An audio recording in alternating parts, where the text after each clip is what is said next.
بسم اللہ الرحمن الرحیم۔ سوچو کہ تمہیں یہ خبر ہو کہ فلاں دن اور فلاں وقت میں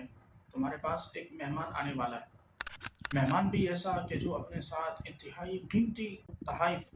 تمہارے لیے لے کر آنے والا ہے، جو ہر بار جب بھی آتا ہے تمہارے گھر کو مالا مال کر دیتا ہے، تمہاری زندگیوں کو ایک دم سے بدل دیتا ہے۔ لیکن پھر جب وہ مہمان تمہارے گھر میں آئے اور وہ یہ دیکھے کہ تمہارے گھر میں کسی قسم کا اس کے لیے کوئی اہتمام نہ ہو، گھر میں کچرا ادھر ادھر جگہ جگہ پھیلا ہوا ہو، سامان سارا بے ترتیبی کے ساتھ آگے پیچھے پڑا ہوا ہو، گھر میں گندگی کی وجہ سے انتہائی بدبو ہو، تو وہ مہمان کیا سوچے گا؟ وہ یہی سوچے گا نا کہ میرے لیے کوئی اہتمام نہیں کیا گیا، میری کوئی ویلیو، میری کوئی وقت ہی نہیں کہ میرے آنے سے پہلے گھر کو صاف کیا جاتا، گھر میں خوشبو کا اہتمام کیا جاتا، کسی قسم کے کسی پکوان کا یا میری پسند کی چیزوں کا اہتمام اور انتظام کیا جاتا۔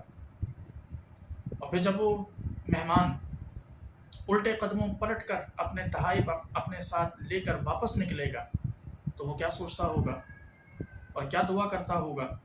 کہ اللہ نہ کرے کہ مجھے اس گھر کا دروازہ دوبارہ سے پھلانگنا پڑے۔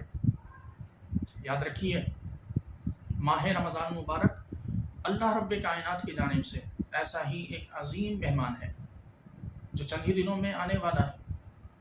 اس ماہ مبارک کے استقبال کے لیے ہم نے کیا تیاری کی ہے؟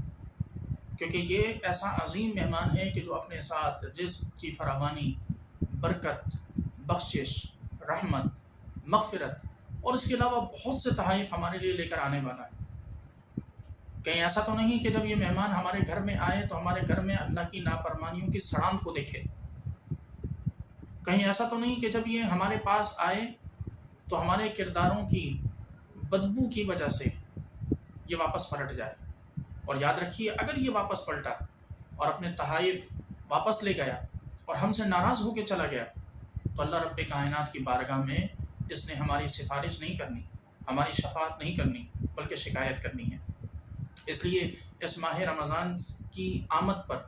اس کے استقبال کے لیے بھرپور اہتمام کیجیے تاکہ ماہ رمضان جب آئے تو خوش ہو کر ہم سے واپس جائے۔ اپنے آپ کو اس کے لیے بھرپور تیار کیجیے، اور لازم ہے یہ ہم پر کہ ہم